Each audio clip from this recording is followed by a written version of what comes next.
sebelum itu perkenalkan, saya mengenalkan sekali lagi nama saya Muhammad Arif Fanuti. Saya satu kelas dengan Kak Antoni. Oke, udah Kak?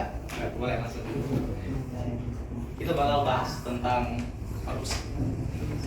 Kita mulai dari pengetahuan adik-adik dulu deh. Mungkin angkat tangan yang tahu dasar-dasar dari korupsi. Siapa yang tahu? Saya tahu.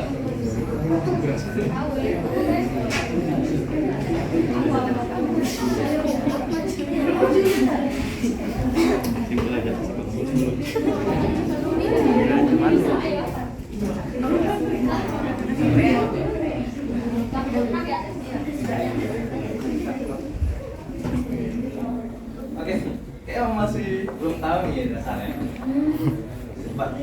Boleh kasih tahu dong Kak Alif, apa sih arti dari kata korupsi ini?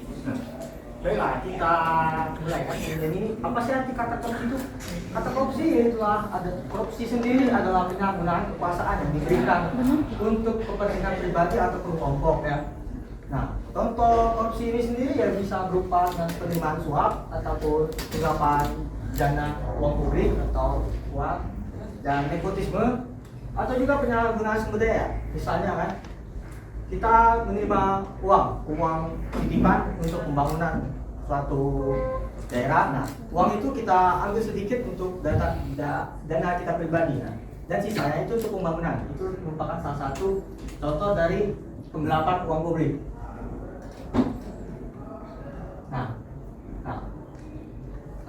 Korupsi ini sendiri juga ada hukumnya, nah, dan hukumnya ini akan dijelaskan oleh Kak Toti. Ini tentang hukum yang ngatur tindak pidana korupsi. Kita jangan basing-basing korupsi ya, karena ini ada yang ngaturnya di UU nomor 31 tahun 1999 pasal 2 ayat 1 dan 2. 1. Setiap orang yang secara melawan hukum melakukan perbuatan memperkaya diri sendiri atau orang lain atau suatu korporasi yang dapat merugikan keuangan negara atau perekonomian negara dipidana penjara dengan penjara seumur hidup atau pidana penjara paling singkat 4 tahun dan paling lama 20 tahun, dan denda paling sedikit 200 juta rupiah dan paling banyak 1 miliar rupiah. Ayat 2. Dalam hal tindak pidana korupsi sebagaimana dimaksud dalam ayat 1 dilakukan dalam keadaan tertentu, pidana mati dapat dijatuhkan. Nah, dengan adanya denda dan pidana hukuman ini diharapkan masyarakat kita Indonesia ini bisa menegakkan anti korupsi dalam diri kita masing-masing. Lanjut Kak, boleh? Kita masuk ke jenis-jenis korupsi. Ada pertama penggelapan. Penggelapan ini paling simpel. Duit buku, kalian biasa nggak ngelebihin duit buku atau duit arisan teman-teman kalian. Jangan-jangan bendahara kalian.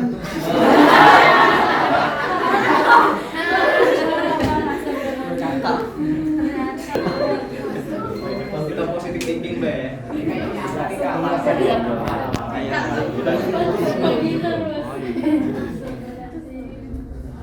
Soal pengertian penggelapan sendiri, kalian bisa ngerti lah kayak seseorang yang mengambil uang yang bukan miliknya pribadi begitu. Jadi dia mengambil uang itu untuk kepentingan pribadi dan tanpa melibatkan kelompok lain gitu. Nah, dan selanjutnya itu suap, kan tahu sendiri kan suap. Nah, suap itu salah satu contohnya ya kita bukan suap, kasih makan itu bukan. Dia tuh ngasih orang uang cuma dengan tujuan tertentu, misalnya kita ini tindak pidana kan, misalnya kita melanggar aturan. Nah, kita misalnya contoh sederhana, misalnya kena tilang polisi kan. Nah, kita kena tilang polisi itu minta uang kan? Atau kita mengasih polisi itu uang untuk membebaskan kita. Itu merupakan salah satu dari contoh suap sendiri. Oke, selanjutnya Kak. Nah, Kita masuk ke dalam kenapa korupsi banyak terjadi di Indonesia. Korupsi di Indonesia terjadi karena berbagai faktor, termasuk keserakahan, kesempatan, kebutuhan, kurangnya sikap keteladanan pemimpin, sistem akuntabilitas, dan pengendalian manajemen yang lemah, gaya hidup yang mewah dan konsumtif, moral yang rendah, ketimpangan ekonomi, dorongan sosial, kurangnya pengawasan birokrasi yang rumit, dan penegakan hukum yang lemah. Nah, faktor-faktor kayak gini itu menjadi tantangan terbesar kita dalam menegaki anti korupsi dalam diri kita masing-masing. Nah, sebaiknya kita sebagai generasi muda mulai aware lah soal korupsi ini. Karena kita jangan melui generasi yang sudah di atas kita lebih baik untuk mengenal si korupsi ini dari diri kita sendiri, dari dini gitu. Boleh lanjut Kak? Tarik nilai integritas. Nilai integritas dan anti korupsi ya. Integritas dan anti korupsi itu adalah dua hal yang sangat penting untuk membangun masyarakat yang adil dan makmur. Integritas itu mencakup yaitu jujur, tanggung jawab, disiplin, dan juga mandiri. Yang berarti berani mengakui kesalahan, berani mengakui amanah, dan melakukan hal-hal yang seharusnya pada saat yang tepat tidak bergantung pada orang lain. Nah, sementara itu sikap anti korupsi itu yaitu mencakup kerja keras, sederhana, berani, dan peduli. Yang berarti berusaha sebaik mungkin agar tidak melakukan tugas baik mungkin dalam melakukan tugas dan tanggung jawab sesuai dengan kebutuhan dan mampu mempertimbangkan tindakan dan keputusan meskipun ada resiko dan mengindahkan atau memperhatikan orang lain.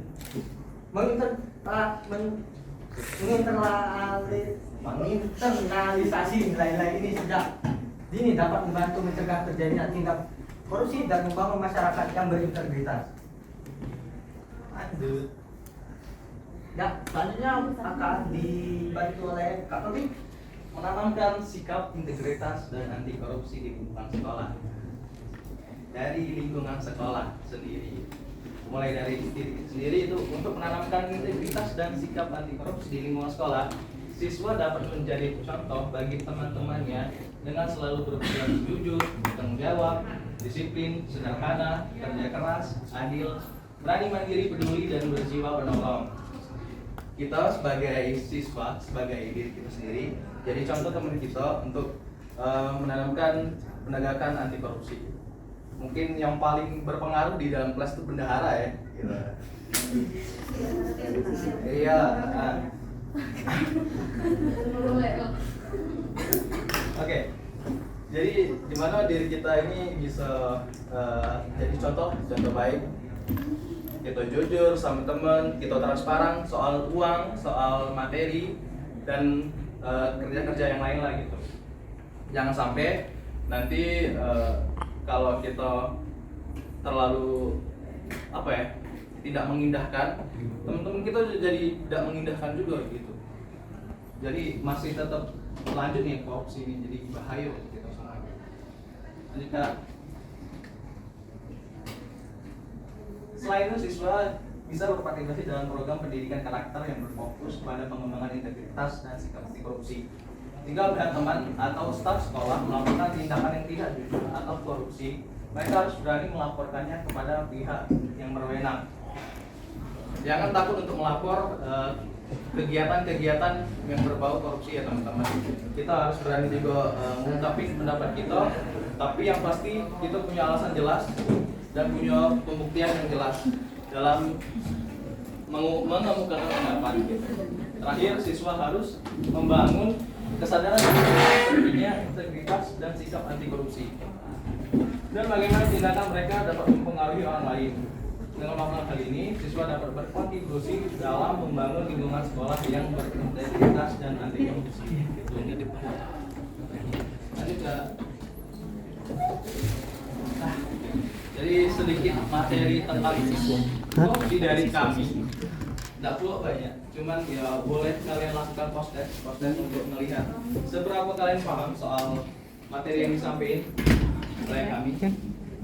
Silakan boleh dilakukan selama 10 menit.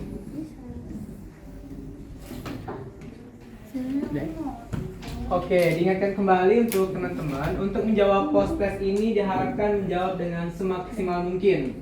Karena sudah diingatkan di awal, nilai yang sederhana bukan hanya memandang nilainya, tapi yang pertama itu membuktikan teman-teman semua sudah memperhatikan materi yang sudah disampaikan oleh kakak-kakaknya. Dan yang kedua akan mendapatkan door prize. Untuk door prize ini ada sampai berapa Kak? 5 hari. Oke, untuk door prize kami ambil dari 3 yang tertinggi. Juara 1, juara 2 dan juara 3. Misalnya ada nilai yang sama, kami ambil dari teman-teman yang paling cepat jawabnya ya. Oke? Oke, silakan jawab dengan penuh konsentrasi. Di sini ada kesulitan untuk masuk ke link post testnya.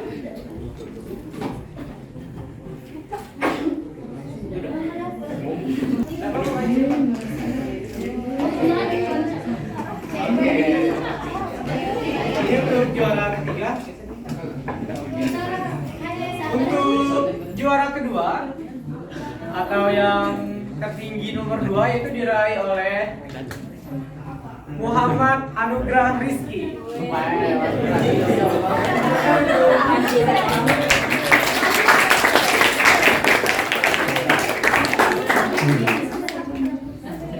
Dan untuk nilai tertinggi pertama diraih oleh siapa nih Kak? Kalif atau kakak siapa nih Kak? Yaitu Muhammad Haris Mujahid.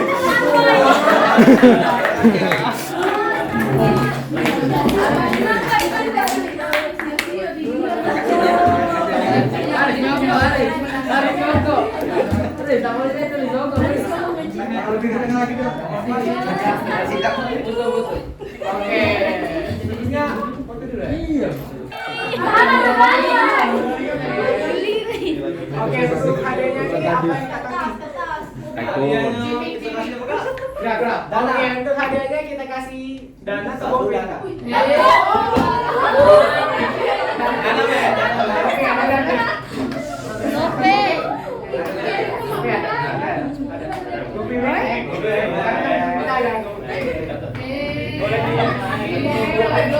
Pengabdian kami pada kali ini. Terima kasih. Wassalamualaikum warahmatullahi wabarakatuh.